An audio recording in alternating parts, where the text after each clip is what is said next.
nesta sala, onde vamos estudar juntos esses 60 minutos e, como eu sempre digo, vamos explorar todo o conhecimento que Luiz Lira tem.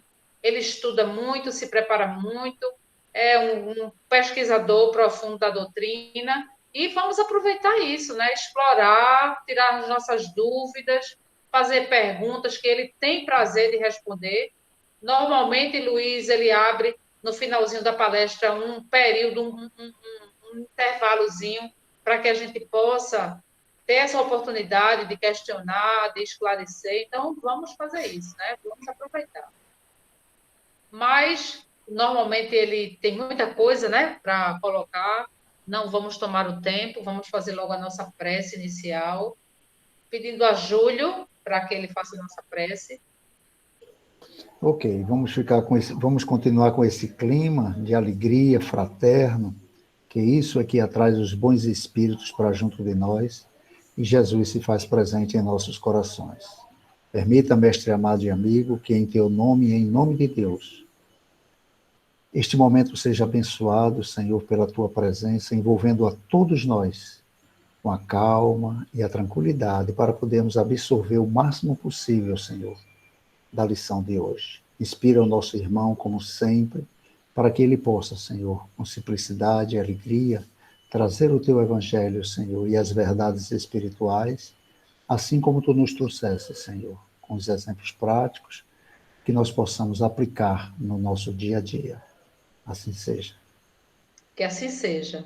E com esta prece, nós damos por iniciados os nossos trabalhos, lembrando a todos que a nossa palestra está sendo gravada e para que nós possamos estar com os nossos microfones no modo desativado. Então, a palavra agora é de Luiz. Bom trabalho, Luiz. Obrigado a todos. É um prazer conversar com vocês, nossos amigos.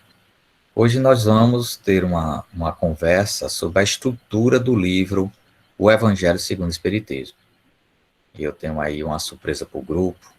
Essa é para o Júlio, já que ele gosta muito dos temas evangélicos, mas é a visão da estrutura que Kardec idealizou junto com os espíritos. Então vamos ter algumas questões importantes a falar sobre o livro. É um livro básico, chamado Fundamental, né, da doutrina espírita. Alguns colocam da codificação espírita. São seus 5 livros fundamentais, mas a gente pode ampliar um pouco mais, sem nenhum prejuízo de entendimento.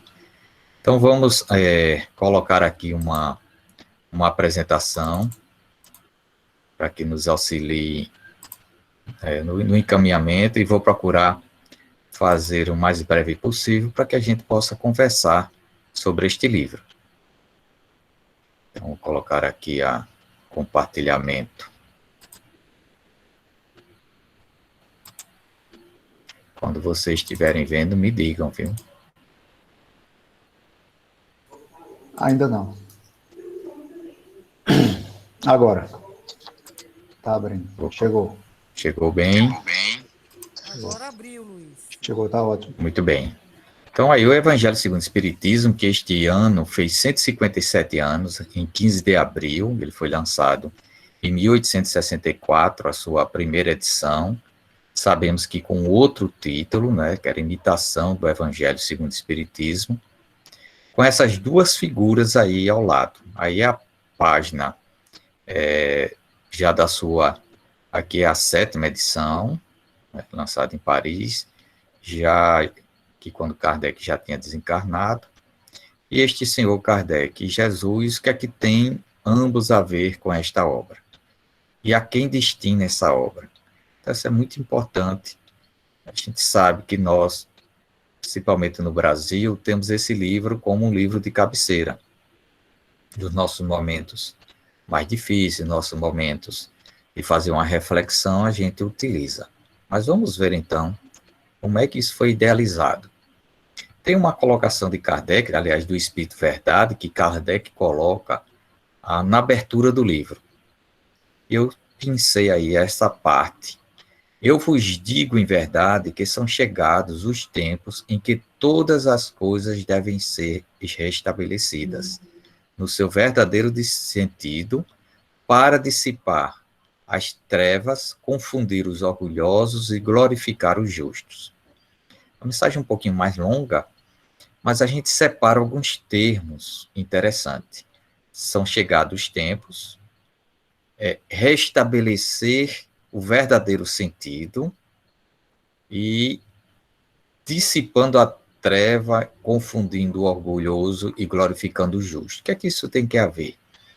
É que as coisas acontecem no tempo premeditado. As coisas importantes, tanto na nossa vida como na vida da nossa humanidade, não acontece assim por acaso, embora a gente possa até entender e sentir que seja o acaso, mas não é. As coisas são medidas, definidas o tempo em que tem que ocorrer, as condições vão sendo ajustadas para que os fatores não impeçam que ele ocorra.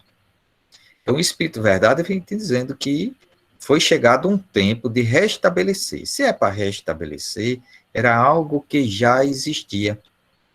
Mas, com o tempo, ele foi o quê? Desvirtuado. Então, restabelecer o verdadeiro sentido. Então, esta obra, já que a gente está fazendo um link desta mensagem com a obra, que entendemos que essa era a intenção de Kardec, então, esse livro ele veio, no tempo certo, restabelecer um sentido que foi perdido. E foi perdido por quê? Aqui na própria colocação ele diz, dissipar as trevas. O que são as trevas? Alguns podem levar em função do plano espiritual menor, em função do que o nosso desamor, a nossa confusão na vida, vem a colocar trevas. Trevas está ligada ao medo, à dúvida, à ignorância. Não é? É isso que é o nome trevas. Confundir os orgulhosos. Olha aí, aonde a treva se apoia. O orgulho. E quem é que faz com que as trevas se dissipem? Aí vem os justos, a justiça, glorificar o justo, ou seja, as pessoas que têm uma visão mais clara da vida. Junto com este livro, se restabelece o verdadeiro sentido de que nós vamos ver aqui na nossa conversa.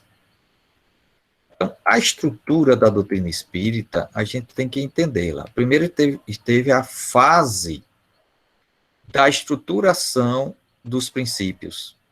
Então veio o Livro dos Espíritos, a sua primeira edição, é isso, a 18 de abril de 1857. Logo em seguida, lá entre maio e junho de 1858, Kardec publica a Instrução Prática sobre as Manifestações Espíritas, porque as pessoas, depois que liam o Livro dos Espíritos, ficavam solicitando a Kardec, olha, como é que faz a reunião mediúnica? Como é que se desenvolve o médium? A gente quer fazer também, praticar, para colher do plano espiritual informações. Aí Kardec publica a Instrução Prática, que é o núcleo do que vai se transformar mais à frente o Livro dos Médiuns. Mas antes ele publica o que é o Espiritismo. O que é o Espiritismo teve várias edições. A sua primeira, em 59, ele vem com 2 capítulos, tanto um resumo para facilitar as pessoas a introduzir no pensamento do que vai ser depois no Livro dos Espíritos, que é algo mais denso. E, por fim, ali em janeiro de 61, ele publica o Livro dos Médiuns. Já tinha publicado a 2ª edição do Livro dos Espíritos em março de 1860, e em janeiro ele publica o Livro dos Médiuns. Então, o Livro dos Espíritos com o Livro dos Médiuns vai ser a base daquilo que Kardec chama da fase doutrinária. O Livro dos Médiuns substitui a Instrução Prática, mas o que é o Espiritismo continua. Então, o que é o Espiritismo? Depois, nas suas edições, 6ª, 7ª edição, Kardec coloca que ele tem o resumo do Livro dos Espíritos e o resumo do Livro dos Médiuns, e facilita, então, nós, a estudar o Livro dos Espíritos e dos Médiuns. Então, ele diz que o Livro dos Espíritos está a doutrina, a filosofia espírita, e o Livro dos Médiuns era a sua prática. Nós vamos lançar, eu creio que no final deste ano, começo do ano que vem, vamos lançar um livro em conjunto com Luciana Farias sobre a estrutura do Livro dos Médiuns, que é o livro mais científico dos livros espíritas da época de Kardec, não é? Ele está, na sua feição, na forma como ele foi estruturado, é um guia com tantos outros que Kardec fez na época da sua profissão de pedagogo. Guias de estudo. Então, é um guia de desenvolvimento. E, através do Livro dos Médiuns, Kardec ele traça um plano de estruturação do movimento espírita. Porque a gente pensa que o Livro dos Médiuns é só para formar médiuns, para os doutrinadores. Não. Ele tem todas as condições para que se desenvolva o movimento espírita. Ele colocou que o desenvolvimento dos médiuns, das pessoas que têm relação com os espíritos, os médiuns e os evocadores, ou doutrinadores. Depois ele fala sobre o que é a mediunidade, o fenômeno. Em cima desse fenômeno, como estudar o fenômeno. Aí ele faz a classificação da mediunidade, depois ele classifica os tipos de médiuns. Aí depois ele vai falar sobre que condições o fenômeno mediúnico ocorre. Depois ele estrutura o laboratório para que ocorra o fenômeno e possa ser observado, que são as reuniões mediúnicas. E depois a estruturação das sociedades espíritas. Para que tudo isso? Para o desenvolvimento do movimento espírita, da doutrina espírita. Não é interessante? Então, depois dessa estrutura, aí vieram os outros livros que ele chama de aplicação especial do espiritismo, da doutrina espírita. Então, ele fala que o Evangelho segundo o Espiritismo, na sua primeira edição de 64, foi um estudo especial do espiritismo. O Céu e o Inferno, em 65, também um estudo especial sobre a justiça divina. E o último, em 68, a Gênese, os milagres e as predições, também um estudo especial sobre a Gênese de Moisés, os milagres e as predições de Jesus. Então, aqui a gente tem ideia da estrutura da doutrina espírita, o seu aspecto doutrinário, e como se estabeleceu o movimento espírita, e a sua fase de aplicação. Então, vamos explorar um pouco mais isso. Que esses livros são interligados, tá aí, ó. Kardec apresentando o livro, que não sabemos que livro é este, e a capa do Evangelho segundo o Espiritismo. Para Kardec elaborar esse livro, ele não o fez em Paris. Ele foi para Santo Andrés, que é aqui onde fica no mar, né, ali no Canal da Mancha. Aqui ele foi para o Oceano Atlântico. É uma cidadezinha que dista a 205 quilômetros de Paris. É uma cidade balneária. Então ele se retirou, não disse nada a ninguém. Lógico que a Amélie deveria saber. E lá ficou. Você veja que 205 quilômetros hoje pode ser fácil, com um trem rápido, de carro, se fazê-lo em 2 horas e meia. Naquela época de trem já levava um bom tempo. Lá ele se estabeleceu, e de lá ele escreveu para um médium de sua confiança em Paris, perguntando aos espíritos o que eles achavam da obra que ele estava escrevendo. Ele não disse nada a ninguém, mas consultou os espíritos sobre o que ele estava fazendo. Kardec, quando a gente mergulha nos manuscritos que estão agora sendo publicados, depois eu vou falar, ele se comunica o tempo todo com os espíritos, perguntando sobre a viagem antes, durante, depois, no seu dia a dia. Ele não prescindia de conversar com os espíritos sobre o plano da obra, sobre a sua condição de saúde, da sua esposa, dos meios para conseguir efetivar a materialidade do espiritismo. Então, aqui já é um fator diferenciado. Né? Kardec aqui, ele juntou os papéis e as comunicações que ele já tinha em mãos, viajou, e lá neste retiro recluso, afastado de todas as atividades, seja da revista espírita, seja da Sociedade Parisiense, que ele tomava muito tempo. Como o livro foi publicado em 64, ele deve ter ido lá por volta de 63 para assim o fazer. Só lembrando que ele não deixou de escrever a Revista Espírita, né? Mas com certeza o seu secretário deveria fazer as respostas das cartas de diversos leitores. Aqui, então, ele escreveu e obteve uma resposta em 9 de agosto de 63. Aí, o que é que o Espírito avisou a Kardec? Olha, este livro de doutrina, ou seja, o Espírito, quando respondeu, lógico que o médium já viu ali, que ele estava fazendo um livro de doutrina, um livro fundamental. Terá considerável influência, pois que explana questões capitais importantes, não só para o mundo da religião, encontrará nele as máximas que lhe são necessárias para entender os evangelhos, como também a vida prática das nações vai obter dele instruções excelentes. Então, a gente diz, não, porque o Evangelho segundo o Espiritismo, ele mostra o lado religioso, ele é mais do que isso. Ele traz instruções práticas para o nosso dia a dia, para os povos. E aqui ele não disse que era um povo cristão, não. As nações. A gente já começa a desconfiar de alguma coisa que a gente anda fazendo aqui, que não era pensamento dos espíritos quando compuseram o livro, e o Espiritismo, as nações. E eles colocam também, olha, fizestes bem enfrentando as questões de alta moral prática, do ponto de vista dos interesses gerais, dos interesses sociais e dos interesses religiosos. Então, o livro, ele atende de forma geral da nossa vida. Então, um livro prático para o nosso dia a dia, interesses sociais, quer dizer, do mundo das relações do plano físico, e os interesses dos religiosos. Então, não é um livro de religião, é um livro prático para a nossa existência. E por que será? Porque a gente já começa a ver que o cristianismo, nós constituímos ele uma religião, mas ele é de interesse geral e social muito forte. Que mais? Em outra resposta, olha, a primeira foi em agosto, essa aqui já é em setembro. Aí os espíritos dizem que as vozes deles, olha, as minhas vozes íntimas, se fazem ouvir em torno de ti, Kardec. Então o espírito diz, as minhas vozes íntimas, você ouve, Kardec.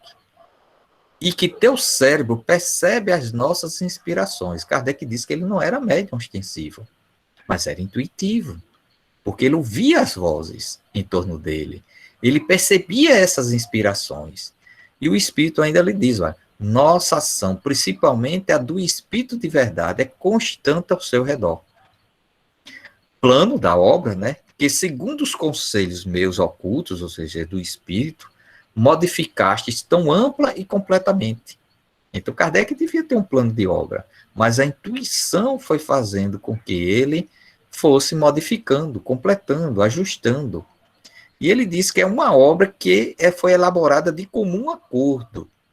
E este tipo de obra tinha que necessitar de recolhimento e isolamento, aí bota a palavra sagrado. Então, não é à toa que os espíritos devem ter intuído a Kardec, ou mesmo através de alguma comunicação, que ele fosse escrever este livro fora de Paris, num ambiente muito agradável, né? Nas praias, perto do mar, no balneário, muito frequentado no verão da França. Então, ele se isolou. Para quê? Para que as vozes íntimas ele pudesse ter as inspirações e acolher, para que ele estivesse muito concentrado, isolado do mundo, muito recolhido. E é uma obra de comum acordo. Porque, às vezes, a gente acha, não, a codificação veio toda pronta do plano espiritual. Nada. A codificação é um trabalho de Kardec. Com o quê? Com as informações dos espíritos. Lógico que ele disse que os espíritos depois a revisavam. Mas é como um trabalho científico, um artigo científico, um livro científico que se escreve, submete a uma banca e depois publica. Nada diferente disso. Um pouco diferente do que vemos hoje, né? As pessoas a publicarem mensagens que recebe, sem fazer as suas análises, devida análise. Que mais? Também em obras póstumas, vamos ver que foi dito que se aproxima-se a hora em que te será necessário apresentar o Espiritismo qual ele é. Veja que informação. Mostrando a todos onde se encontra a verdadeira doutrina ensinada pelo Cristo, o cristianismo. Então, às vezes, vimos uma relutância das pessoas fazer uma conexão do Espiritismo com o cristianismo, porque nós pensamos o cristianismo enquanto uma religião institucionalizada. Mas aqui era resgatar a essência cristã. E então eles disseram que aproxima-se a hora, ou seja, no tempo certo, em que a face do céu e da terra, ou seja, para o plano espiritual, para o plano físico, Kardec terá que proclamar que o Espiritismo é a única tradição verdadeiramente cristã e a única instituição verdadeiramente divina e humana. Veja que responsabilidade nós espíritas temos. Alguns, como eu, vão se orgulhar. Não, o Espiritismo é a única instituição cristã, verdadeiramente cristã. Ele fala da tradição. O que é que significa? Da postura, do relacionamento, do fazer no dia a dia. Aí cai nas nossas costas. Porque se as nossas instituições espíritas, nós estamos nos relacionando de forma equivocada, olha que responsabilidade. Porque o plano espiritual diz, olha, o Espiritismo é a única tradição verdadeiramente cristã. Se vocês não estão se relacionando de forma cristã, conforme Jesus assim colocou e o Espiritismo aclarou, nós estamos desvirtuando esta tradição. Que mais? Com esta obra, o edifício começa a se libertar, a libertar-se dos andaimes, já que se lhe pode ver a cúpula desenhar-se no horizonte. Continua, dizendo a Kardec, pois continuar sem paciência e sem fadiga. O monumento estará pronto na hora determinada. Acho que Kardec já estava ansioso para terminar esse livro. Mas aqui tem uma visão que não nos transparece muito claro. No final da nossa conversa vai aclarar mais. O edifício começa a se libertar dos andaimes. Então, a doutrina espírita, para se fazer verdadeiramente a tradição cristã, ela tinha mais do que isso, mais do que o Evangelho segundo o Espiritismo, que eram as outras obras. E o que mais?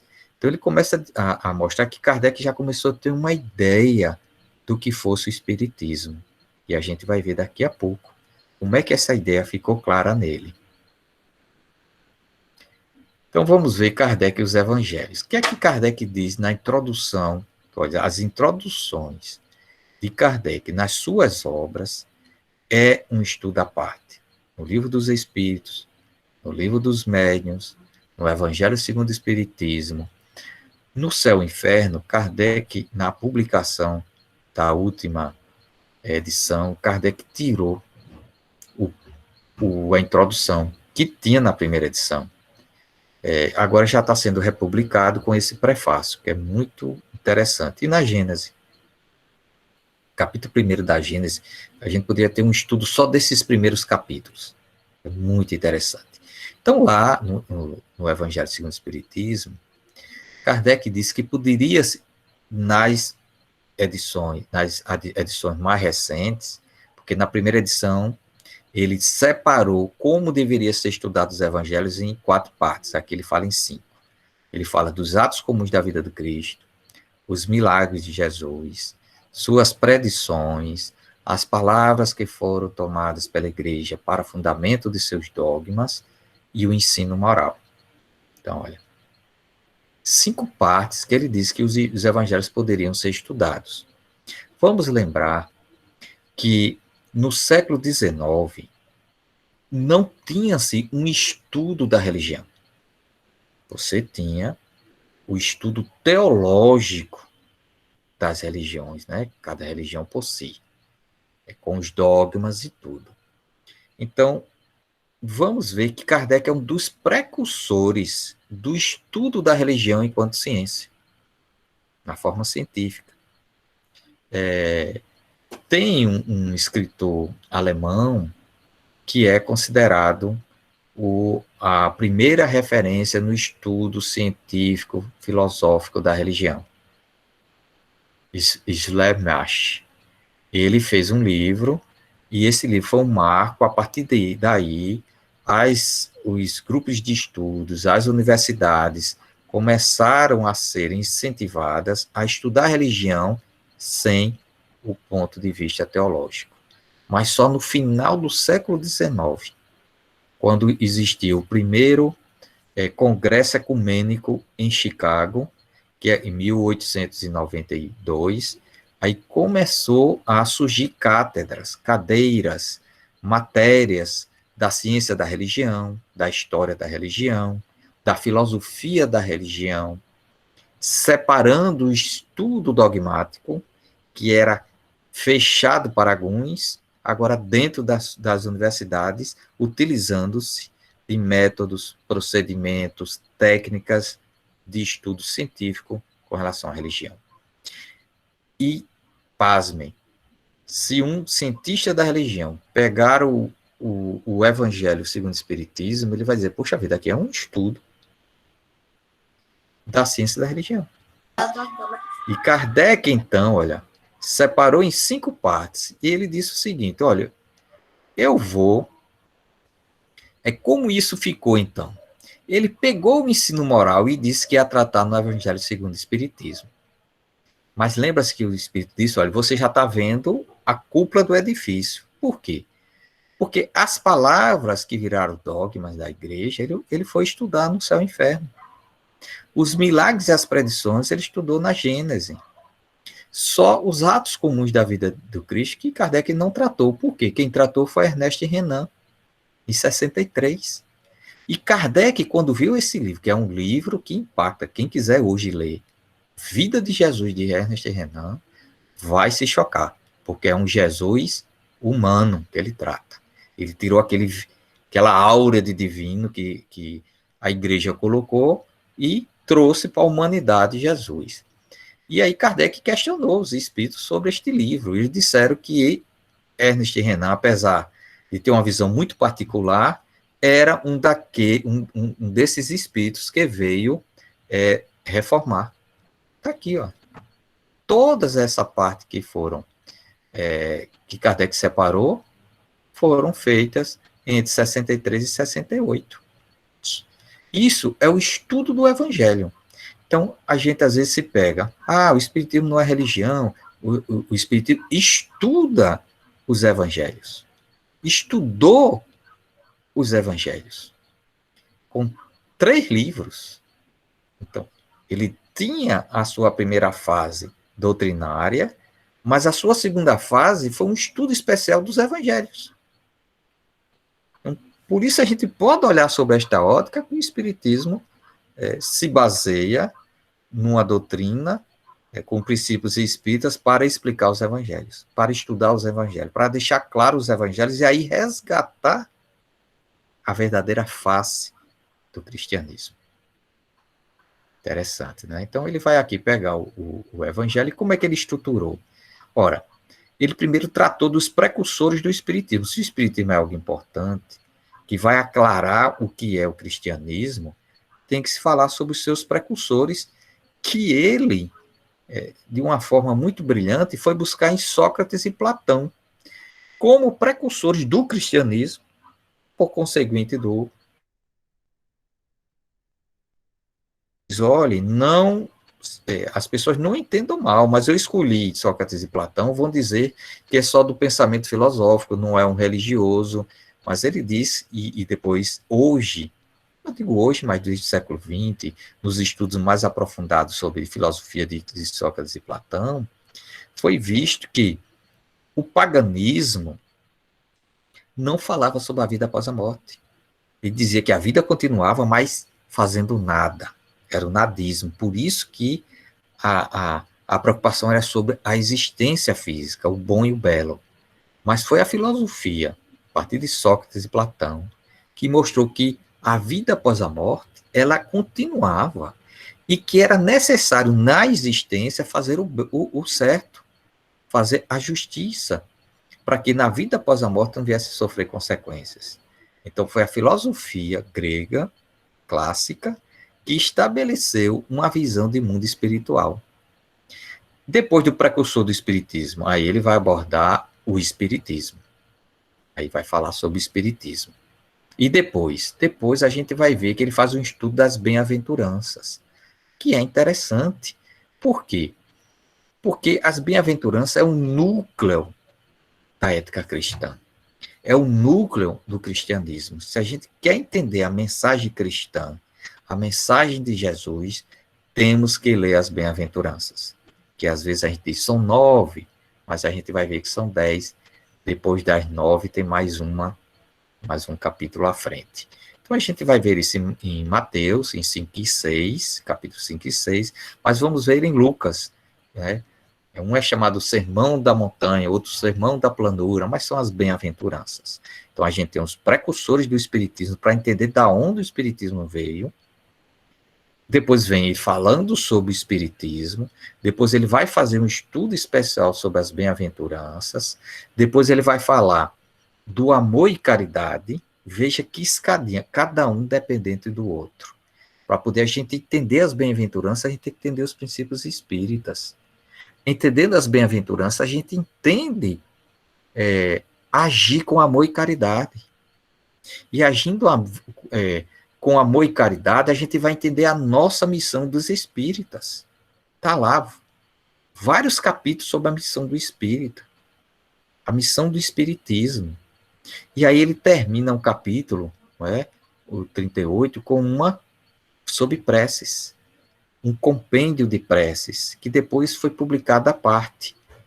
Mas veja que neste compêndio, que às vezes as pessoas não querem ler, tem profundas informações doutrinárias. Eu encontrei, em relação aos outros livros da doutrina espírita, a melhor informação sobre o que é mediunidade e sobre o processo obsessivo. Está lá em preces. Então você veja como está estruturado o Evangelho segundo o Espiritismo, o livro, dos precursores, o Espiritismo, ele trata as bem-aventuranças. É uma coisa realmente que aclara a nossa visão do cristianismo. Que mais?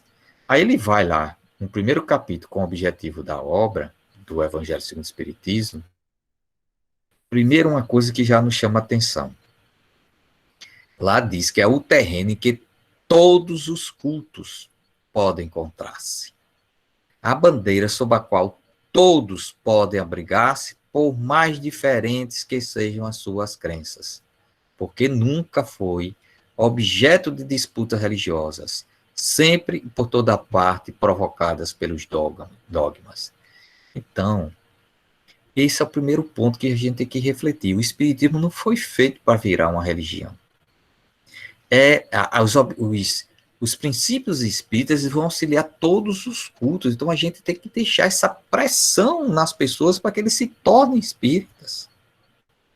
E aí a pessoa passa um tempo na casa espírita, depois, não, eu vou ser evangélico, eu vou voltar ao catolicismo. A gente diz, olha, mas rapaz, não é? Veja que coisa. Nossa, tá aqui. Qual é o objetivo do espiritismo? É um terreno para todos os cultos, onde todos podem se abrigar, por mais diferente que sejam as suas crenças. Que mais? Por que a maioria delas, das seitas religiosas, se apegaram mais à parte mística do que à moral? Por quê? Porque a moral existe, a reforma nossa interior. Fazer um culto externo, fazer uma promessa, pagar uma promessa, prometer coisas, levar questões materiais, isso é fácil. É só abdicar um pouco do lazer. Agora, se transformar, só muitas encarnações. Essa é a parte mais difícil. Para os homens, em particular, é uma regra de conduta e que abrange circunstâncias da vida privada e pública. O princípio de todas as relações sociais fundadas na mais rigorosa justiça. Veja que coisa importante. Então, o Espiritismo vai nos trazer regras de conduta, não só para o nosso lar, mas para a nossa relação de cidadão. Todas as relações. Por isso que é um livro prático. É um livro para como proceder na existência. O que mais a gente pode ver dessa obra? Estou me adiantando para a gente conversar mais. Para evitar esses inconvenientes, né, reunimos nesta obra, no Evangelho, os trechos que podem constituir-se, a Kardec colocando, propriamente falando, um código de moral universal, sem distinção de cultos. É um livro que deveria estar distribuído com todas as pessoas de culto, cristão, não cristão, porque são regras de moral universal. Nas citações, conservamos tudo que era de utilidade ao desenvolvimento do pensamento, suprimindo apenas as coisas estranhas ao assunto. Além disso, respeitamos escrupulosamente a tradução original de Saci, assim como a divisão por versículos. Aqui ele está dizendo os textos que ele tirou dos evangelhos. Ele utilizou a Bíblia de Louis Saci, que o irmão dele, Antônio de Saci, começou a escrever, desencarnou, e Louis continuou e concluiu. Essa Bíblia é do final do século XVII, 1690 e pouco, e foi publicada em 1702 a 12. 1702 a 1712. Essa Bíblia, ela é dado o nome de a Bíblia de um porto, de um porto pela cidade onde ela foi escrita, Portland. Então, é Porto Royal, né? Porto Royal, né? Porto Real. Então, essa Bíblia foi que Kardec se utilizou para poder pegar essas citações. Isso é um trabalho que eu vou fazer no futuro, porque eu consegui adquirir essa Bíblia na versão de 1864, foi uma coincidência. Então, nela, a gente vai ver quais são, em que ela se baseia, porque a gente tem mais de 23 ramos de Bíblias. Então, que mais? Ele diz que muitas passagens do Evangelho e dos autores sagrados em geral são ininteligíveis, é difícil de compreender. E às vezes pode aparecer até absurdos, por falta de quê? De uma chave que dê a explicação. Aonde está essa chave? No Espiritismo. Como já se convenceram os que estudaram seriamente a doutrina, e como ainda melhor se reconhecerá mais tarde. Por isso que o Evangelho segundo o Espiritismo é uma chave que deve ir para os outros cultos cristãos devem utilizar a sua feição. Que mais? O Espiritismo ele é encontrado em toda parte da antiguidade, em todas as épocas da humanidade. Por que Kardec coloca isso? Já que a gente diz que o Espiritismo ele apareceu em 18 de abril de 1857 com a publicação da primeira edição do Livro dos Espíritos. Mas aqui Kardec está falando de forma mais ampla. Espiritismo é o quê? Ele estuda a natureza dos espíritos e as relações dos espíritos com o plano físico. Então ele diz que essa relação com o plano espiritual é desde todas as épocas da humanidade. Que mais? Como complemento de cada preceito, cada parte que ele tirou do Evangelho, ele deu algumas instruções escolhidas entre aquelas que foram ditadas pelos espíritos em diversos países, através de diversos médiuns. Por que Kardec fez isso? Se essas instruções tivessem surgido de uma única fonte, poderiam ter sofrido uma influência pessoal do médium e do espírito, ou do meio no qual as instituições, a cidade e o país. Enquanto diversidade de origem prova que os espíritos dão seus ensinamentos por toda parte e que não há ninguém privilegiado a esse respeito. Cuidado conosco. Quando a gente pega um livro de um determinado espírito, de um determinado médium, trazendo uma coisa nova, aquilo é uma opinião pessoal do espírito. Vamos levar em relação aos demais, sim, mas é preciso ter mais coisas para que a gente assuma aquilo como uma verdade universal. Então, aqui nós já estamos concluindo, para sobrar aí um tempinho, porque hoje em dia, quando nós vamos estudar os evangelhos, aí a gente pega o Evangelho segundo o Espiritismo, pega livros, de lá para cá já apareceram diversos livros, também explorando o estudo dos evangelhos com outras informações, as parábolas, as passagens, mas é preciso, na base, a gente estudar primeiro a questão histórica da Bíblia, do Novo Testamento. Isso é fundamental. Kardec disse que ele usou a Bíblia da tradução de Sacy, porque era uma das Bíblias de base na França da época de Kardec. Mas a gente vai ver no próprio Evangelho segundo o Espiritismo que ele utiliza de mais 2 Bíblias.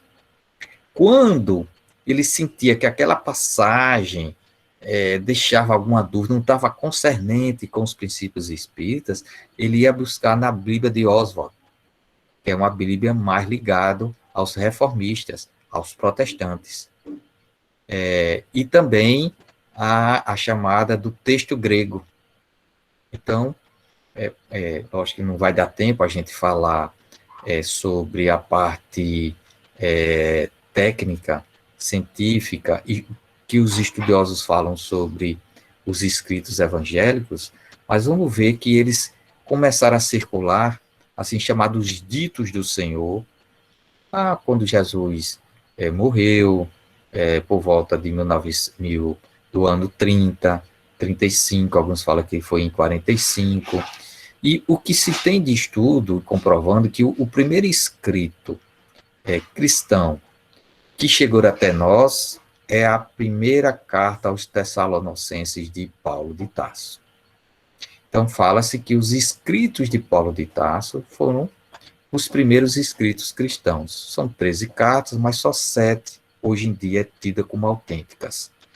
Mas tem uma informação no livro de Paulo Estevão que fala que Pedro tinha escritos do Senhor de Mateus. Então, já um pouco antes de Paulo. Mas, seja de uma forma ou outra, eram escritos que circulavam, e chegou até nós, que hoje são considerados 27 livros do Novo Testamento, dos quais só algumas cartas de Paulo têm autoria, o resto são anônimos, porque o Evangelho é segundo, ou seja, segundo a tradição. Aí coloca-se a autoria de Mateus, Marcos, Lucas e João. Os Atos, se sabe que os Atos e o Evangelho de Lucas, segundo Lucas, é um só. É o de um só autor, mas não se sabe se é Lucas. É segundo a tradição. Né? E aí, e os demais, né? Os demais escritos. Então, ainda há um estudo grande sobre essas autorias. Então, esses escritos circularam, e lá pelo século IV, é que foi dado a tarefa a uma pessoa a escolher quais eram os textos melhores, e assim foi feito. Muito embora já se tinha uma relação, no final do século III, 200 e pouco, uma relação desses 27 livros. E aí a gente vai ver que a base dela é muito antiga, dos 27 livros, mas tem textos que se modificam. Para resumir, hoje em dia, os 27 livros, de forma completa, nós temos em 4, chamado Códice. Há um Códice Sinaítico, que foi achado no Mosteiro de Santa Catarina, lá na planície do Sinai. O do Vaticano. A gente tem o Alexandrino, que foi achado na cidade, estava com o Papa Alexandre. E tem outro que é um evangelho que descobriu o seguinte: as pessoas pegavam e escreviam o pergaminho, alguém raspou para escrever em cima. Então, estava com um monge, e esse escrito, ele permite 26 livros. Né? Então, se perdeu muito pouco. Aí é feito com estudo de infravermelho para poder enxergar a escrita. Esse é o conjunto que nos chegaram até hoje. Mas existem muitas formas de você escrever do grego, que a maior parte, todo o Evangelho do Novo Testamento é em grego, para traduzi-lo nas diversas linguagens. E aí vamos ver que a Vulgata, que é os evangelhos escritos em latim, que foi a base do que mais o catolicismo se utiliza, nós vamos ver uma escrita em português da tradução da Vulgata, mais antiga é de Antônio Ferreira, lá por volta do século XIX, e depois vem o padre Matos, que é o qual os nossos pais e avós estudaram e leram a Bíblia por ele, para os católicos. Para os protestantes, eles pegaram um texto, que ele tem dois tipos, o receptus, que é aquele texto mais próximo do grego, e o crítico, que é aquele que não faz a tradução literal, mas faz uma crítica textual. Como é que a pessoa estava se expressando? E a partir daí, nós temos a primeira Bíblia em português completa, do século XVIII para XIX, com João Almeida. E aí depois fizeram João Almeida revisado, complementado, e aí vai um monte de Almeida por aí afora. Então é isso, amigos. Eu vou deixar aqui o presente agora, que foi uma prece que se encontrou no manuscrito de Kardec, já está público, né, divulgado no projeto de Kardec, é uma prece que ele fez em dia 2 de dezembro de 1856. O que é que diz Kardec? Senhor Deus Todo-Poderoso, quanto mais medito sobre o objetivo final do espiritista, aqui a data é 66, tá? Não é 56, desculpe, que é sua constituição e religião. Olha, esse manuscrito vai causar um impacto no movimento espírita. Então, Kardec dizendo que ele estava meditando sobre o objetivo final do espiritismo, que é se constituir uma religião. Mais ele sente, mais eu sinto minhas ideias se aclararem, e o plano se delinear. E em 66 ele só faltava a Gênese fazer. Sem dúvida, graças à assistência de vossos mensageiros. Porém, mas também eu sinto quanto esse trabalho exige calma e meditações sérias. Se me julgais digno, Senhor, de uma tal tarefa, fazei, peço-vos que eu possa ter a tranquilidade necessária. Se as circunstâncias me obrigarem a me expatriar, a se exilar, em vez de Kardec sabia que o impacto ia ser muito grande, ele teria que sair da França. Peço que os bons espíritos preparem os caminhos para que eu possa, em meu retiro, dedicar-me sem problemas a esses trabalhos. Dai-me, sobretudo, saúde, assim como a Amélie. Quanto, veja, né, sempre pensando na esposa, quanto ao local do retiro, tenho em vista Locarno, que é uma cidadezinha na Suíça, que me parece reunir as melhores condições. Sobre isso, porém, seguirei os conselhos dos bons espíritos, se deve ir para lá ou não. Parece-me útil, antes de partir, ter feito o volume da Gênese. Então, ele já sabia. Peço aos bons espíritos que me assistam e me dê o tempo e as forças que me são indispensáveis. Então, você veja que Kardec foi instruído que ele ia constituir uma religião. Aí vocês aguardem que brevemente vai ter um material sobre isso, tá? Que nós estamos trabalhando em conjunto com outros estudiosos e pesquisadores sobre essa questão da constituição da religião baseada em textos de Kardec. Então, esse é o presente que eu trouxe, está disponível no projeto Kardec. Quem quiser acessar, está lá o manuscrito com essa prece de Kardec. E vamos ver o que é que o Nazareno, olha aqui, Lucarno, onde é, ó, dista 776 quilômetros de Paris, ó, quase ali vizinho à Itália, onde ele queria para poder constituir uma religião do Espiritismo. O Nazareno, ele diz, se me amais, observais meus mandamentos, e rogarei ao Pai, e ele vos dará outro paráclito, outro advogado, para que convosco permaneça para sempre o Espírito da verdade, que o mundo não pode acolher, porque não o vê, nem o conhece. Está aí estabelecido, Jesus já predizendo a vinda do Espírito da Verdade, que alguns têm estudo que mostra que é João Batista, mas hoje em dia já está bem claro que é o próprio Jesus. Isso tem tanto no Evangelho segundo o Espiritismo, quanto no Livro dos Médiuns, indícios, porque ele pediu reservas, que Kardec fizesse reservas quanto à identidade dele e prudência ao usar o nome. É isso, amigos, que Jesus esteja conosco.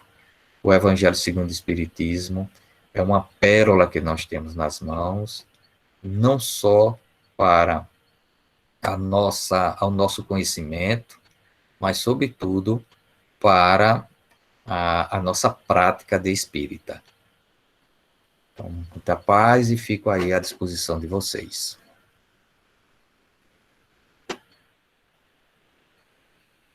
Parou a apresentação? Parou, Luiz. Tá ótimo. Luiz, rapidinho, para aproveitar que o tempo está curto. Eu tenho a mania de tirar minhas próprias conclusões, mas hoje eu vou aproveitar você para ouvir. Quando ele diz, para os homens em particular, constitui uma regra de proceder privada e pública. Esses homens é a raça humana ou é os homens mesmo? A humanidade. A gente tem que ver certo. que a linguagem da doutrina espírita é do século XIX. Ah, tá. Então, quando ele fala homem, é humanidade. Humanidade terrena, viu? Isso, terreno. Que a gente acha que o espiritismo é só para quando a gente for desencarnar. Não, Sim. a gente é para o terra-terra mesmo.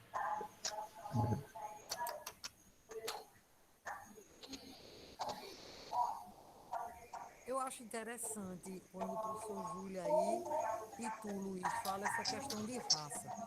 A gente estava aí a semana retrasada nessa questão do Livro dos Espíritos, que até a gente foi buscar mais subsídios quando agora no final do Evangelho vem a nota explicativa por causa dessa história de raça, que acharam de pensar que Kardec tinha alguma coisa de racista, de essas coisas, essas vibes aí desse povo aí. Mas enfim, quando ele diz isso aí, isso ainda me deixa confusa. A raça humana. Porque a raça humana pode não está só aqui na Terra, não é isso? Ou eu estou errada quando eu penso assim? Vamos falar sobre a Terra. Tem que desligar aí o... Vou desligar. A raça humana, no nosso planeta, existiram algumas. A raça atual é de Homo sapiens sapiens. Isso é uma raça. A outra raça que existiu foi o Homo neandertal. Eram os nossos primos. E tantos homos que existiram. Então, quando atingiu o Homo sapiens sapiens, e o processo não foi fácil, no processo da evolução, porque os Homo sapiens sapiens destruíram o Homo neandertal. Se achava que tinha sido substituído, mas só 2% do DNA do Homo neandertal está em nós. Então, houve pouco cruzamento. Na verdade, nós destruímos essa outra raça. Agora, na época de Kardec, existe o costume, como até hoje, a gente vai, às vezes, preencher o formulário, qual é a sua raça? Eu boto humana. Aí, pela etnia, raça, aí botam raça negra, raça amarela, mas são etnias. Porque a raça é uma só, não tem outra espécie humana, só existe uma. Agora você tem a etnia africana, a etnia asiática, não é? Então, essas etnias, na época de Kardec, eram entendidas como raças humanas, diferenciadas. E a gente diz, puxa vida, disseram que Kardec era racista, e em algum momento pediram retratação, e aí algumas instituições resolveram fazer notas explicativas, mas a rigor deveria enfrentar um processo judicial e acabar com isso. Por quê? Será que todos os textos teriam que ser revistos e botar uma nota explicativa daqueles que tinham um cunho que hoje é entendido como um pensamento reacionário e exclusivista, racista, por exemplo, Monteiro Lobato, queriam reescrever a obra de Monteiro Lobato.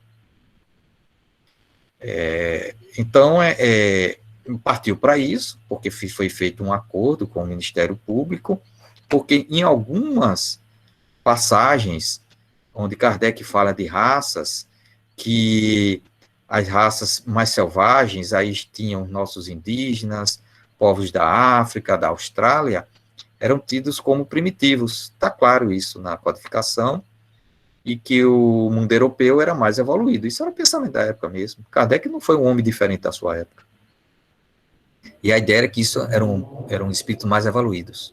Tá? Hoje em dia já não é assim, né? O pensamento antropológico não é mais este, provando que Kardec é um homem de sua época. Os princípios espíritas lá estavam. Falar da evolução de espírito, sim, isso é natural. Agora, vincular a pele, a etnia, a ser mais ou menos desenvolvido, já é outra questão. Mas também tinha na codificação mostrando que tudo evolui, e que se você podia estar encarnando nessas etnias para o crescimento. Mas é algo que a gente não deve dizer, poxa, a vida não era ou deixava de ser. Não, ele tinha a visão da época, que eram povos mais primitivos. Inclusive, ele falava, saiu um texto na Obras Póstumas, que não foi um texto publicado por Kardec, já foi Paul Lemarry, que publicou em Obras Póstumas. Isso não estava escrito, mas estava publicado, onde ele fala da beleza da raça, né, da beleza. E ele fala desse processo de encarnações de espíritos que eram mais primitivos nessas etnias, para encarnar em raças mais evoluídas, que aí estava lógico, o europeu e alguns americanos. Ô Luiz, você falou muito bem, mas eu não gravei com relação a se libertar dos andaimes. Dá uma pincelada nisso aí. Ali os espíritos que diziam a Kardec o seguinte, olha, com o Evangelho segundo o Espiritismo, você já está vendo a obra completa. Para a gente, a obra completa era terminar os 5 livros fundamentais, mas por esses manuscritos que nós estamos pegando, era a constituição de uma religião. Entendi. Isso é novo, tá? Essa discussão é muito nova. Estou trazendo a vocês coisas que... Ótimo. Que está começando a ser discutido, mas cabe na palma da mão a quantidade de pessoas que estão discutindo esse assunto. Show de bola. Ainda bem que a gente tem você. A evidência material de que Kardec estava constituindo uma religião. Ainda bem, Luiz, que tu tá nessa Ótimo. palma da mão. Valeu. Que aí tu passa pra No Brasil não há problema algum, né? Porque ele já foi constituído como uma religião. Rosana quer falar. Não, Júlio, eu tava concordando com você. Ainda bem que a gente tem Luiz nessa palma da mão. É verdade. Né? Isso é sabedoria de Claudinha. Não, isso aí é oportunidades que nos chegam, né? Mas existem outros manuscritos, também já estão publicados, onde o Espírito Verdade, porque Kardec estava discutindo com o Dr. Demery, que foi médico dele no plano espiritual, e era médico homeopata encarnado. Kardec chegou a se corresponder com ele, mas não se tratou, não. E ele, Kardec está dizendo, olha, o meu editor está reclamando do título do livro de imitação do Evangelho segundo o Espiritismo. Vocês têm alguma opinião para nome de livro? Demery, ele ajudou muito tanto Céu e Inferno, me parece, quanto na Gênese. Ele disse, olha, eu posso dar uma sugestão. A moral cristã, segundo, é um termo grande. Aí Kardec, que a gente às vezes até se incomoda. Puxa vida, como é que Kardec fala assim? Kardec disse, não gostei não. Eu vou perguntar ao Espírito Verdade, porque ele é mais direto nesses assuntos. Aí o médium, o Espírito de Deus disse, pode perguntar a ele está aqui. Aí Kardec disse, e aí, Espírito Verdade? Ele disse, primeiro elogiou o Dr. Demery, o Espírito Verdade, para dar uma puxadinha de orelha em Kardec, pela forma como ele falou, né? Aí disse, olha, eu vou lhe sugerir um título, porque está muito concernente com as demais obras que virão. Esse manuscrito é de 65.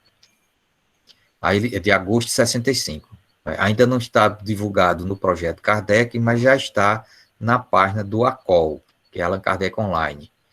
Então, lá ele diz, bote a moral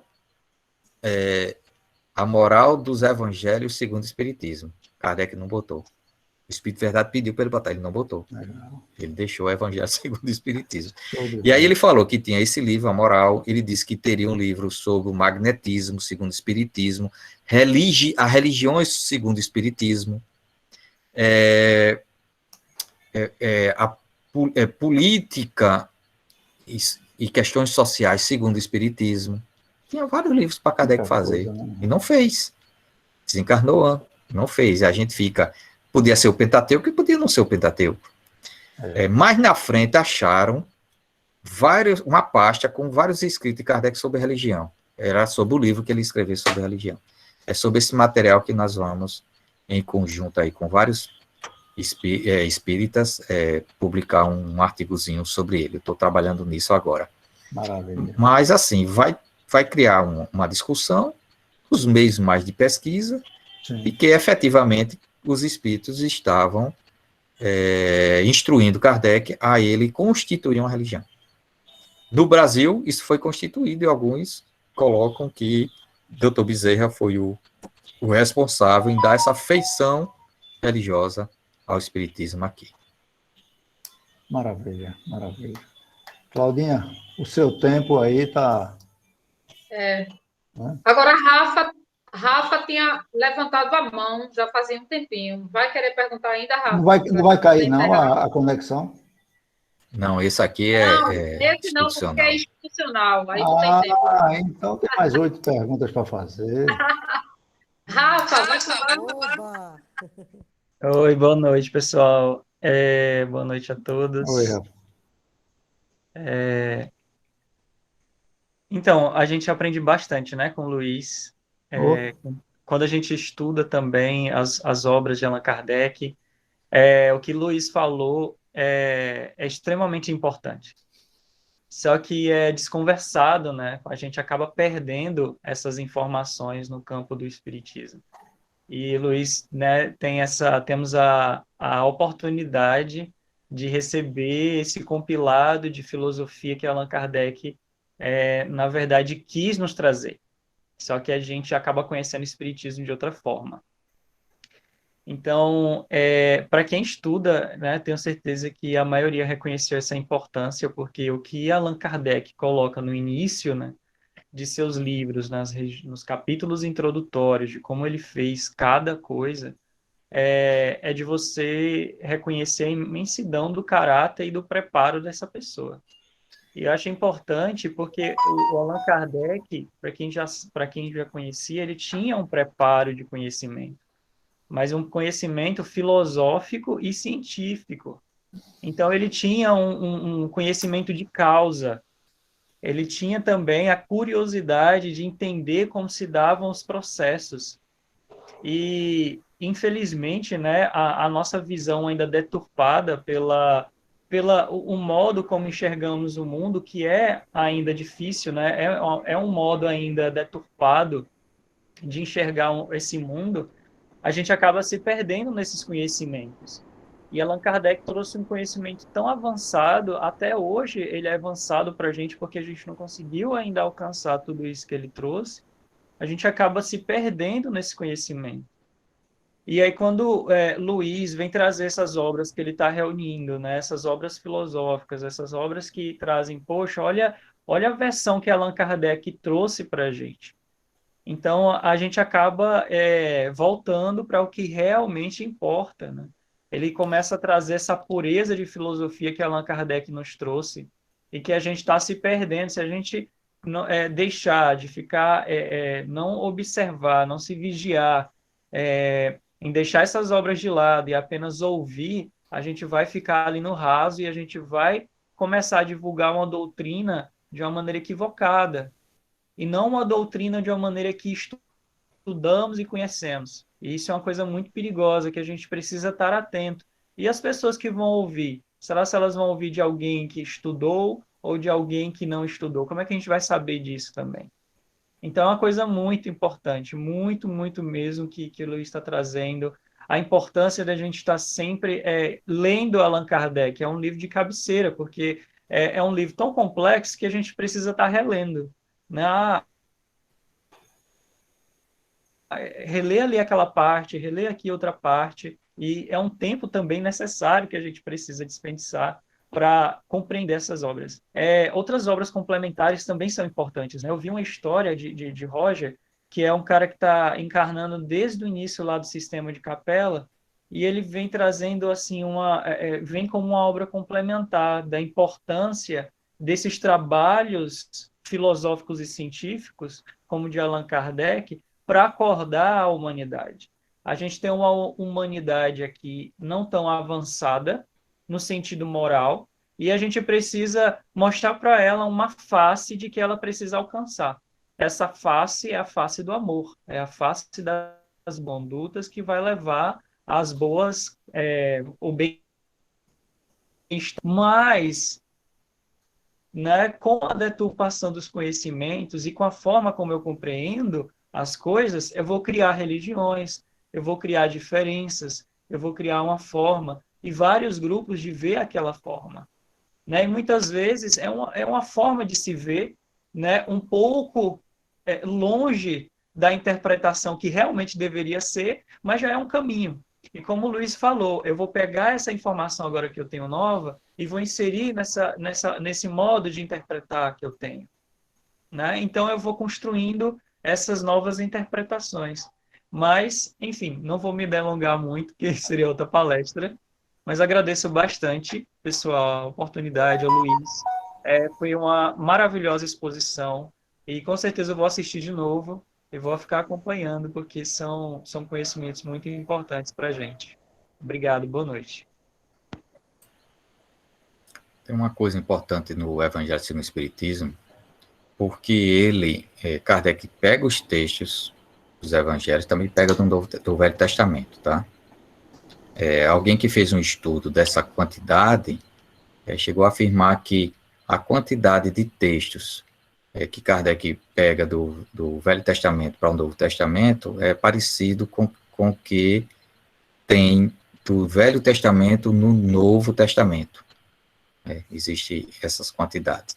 É que Kardec, depois disso, ele faz uma dissertação sobre o assunto e depois ele coloca instruções dos espíritos. E quando a gente, às vezes, compara o que Kardec escreveu com as instruções dos espíritos, a gente vai ver que, em alguns casos, o texto de Kardec ele é mais profundo. Interessante. Então, é uma obra que Kardec disserta sobre os assuntos evangélicos. Para quem dizia que Kardec não era religioso. Kardec, você veja as preces que ele faz, tem várias preces dele nesse portal, e também está aparecendo documentos da época que Kardec não tinha começado o espiritismo. Um homem realmente religioso. Ele é Amélie. Amélie tem um discurso de Amélie no encerramento do Instituto Rivaio, tanto ela como ele davam um discurso ao final do ano. Os discursos de Amélie são discursos profundos de uma pessoa religiosa. Ô Luiz, para a gente aqui no Brasil, talvez nem tanto, mas a ampliação desse caráter religioso vai mudar alguma coisa? Porque lá fora gente, não. Lá fora não. O espiritismo lá fora cresce por conta dos brasileiros que estão morando nos outros países. Então, para o europeu, falar de religião é como se estivesse falando de algo não ético, algo destruidor. Se você for na Ásia falar de religião, principalmente cristã, é um problema sério, porque eles veem sempre o cristianismo como algo da espada, da Inquisição, de destruir pela força os outros povos. Então, só o latino que conduz isso como algo natural. Aí eu fui em local que falava de Jesus, o cara tremia de medo. Nossa Senhora. Porque só conhece o lado terrível que nós fizemos com o cristianismo. Por isso que o Evangelho segundo o Espiritismo é para resgatar a verdadeira feição cristã. Aí a gente fica só nisso. Não, é porque ele quer que a gente pratique as bem-aventuranças. Que haja prática dela. Não é porque a gente vai dizer, agora o Espiritismo é o cristianismo redivivo. Isso só diz complicação para nós espíritas. Quando a gente ouvir que o cristianismo, o espiritismo é o cristianismo redivivo, minha gente, isso só depõe contra a gente. Porque será que a gente está fazendo diferente das demais religiões? não é? Perfeito. Ou a gente está dizendo, aquela pessoa saiu daqui, ó, entrou numa igreja, tá? Já pensou? Isso aí não é espírita, não. Vê o que é que a gente diz? Ah, aí vem um cara lá da Umbanda, entrou aqui na casa espírita, aqui não, vai embora. E você vê que não é o pensamento do plano espiritual com o espiritismo. Ele é para ajudar todas as religiões. Perfeito, Luiz. Muito esclarecedor. Muito bom. Inclusive, Luiz, essa separação a gente vê muito no plano físico, né? Para nós que estamos dentro dos trabalhos mediúnicos, a gente vê que essa separação já é bem apaziguada, né? Pois é. Poucos trabalhando com o preto velho ali dentro da sala e trabalha todo mundo na paz, com médico, enfermeiro. E cada um na sua Maria, forma. né, Giovana, que a gente tem tido visitas contínuas de irmãs que vêm nos ajudar na sala mediúnica. E vice-versa, né? Você vê que tem um livro de Divaldo que narra o trabalho do Dr. Bezerra de Menezes num centro de Umbanda. Isso, com certeza. E ele dá comunicação com uma voz feminina. Através de uma médium. O bem, ele não tem fronteiras. Nós é que erigimos essas fronteiras. Por diversos motivos, mas o orgulho é o ponto básico. Você trouxe dentro dessa mensagem do Evangelho que você traz hoje, com essa observância, eu estou fazendo um trabalho para a nossa casa e para disponibilizar, lógico, não só para casa, que é por causa dos estudos, e quem achar que é interessante, e a gente vai disponibilizar isso na web, quem quiser pode ir lá, coletar e usar. Transformando em slide, tanto a Gênese, comecei com o Livro dos Espíritos, estou fazendo da Gênese, e diálogo com as sombras, ou seja, para o estudo. Quando você vai transformar no slide, que tem que fazer aquelas correções, aí você vai lendo aquilo ali, meu amigo, como você diz, degustar de uma introdução que está lá, que Kardec colocou, acabou, seu estudo à parte. Realmente é um estudo à parte.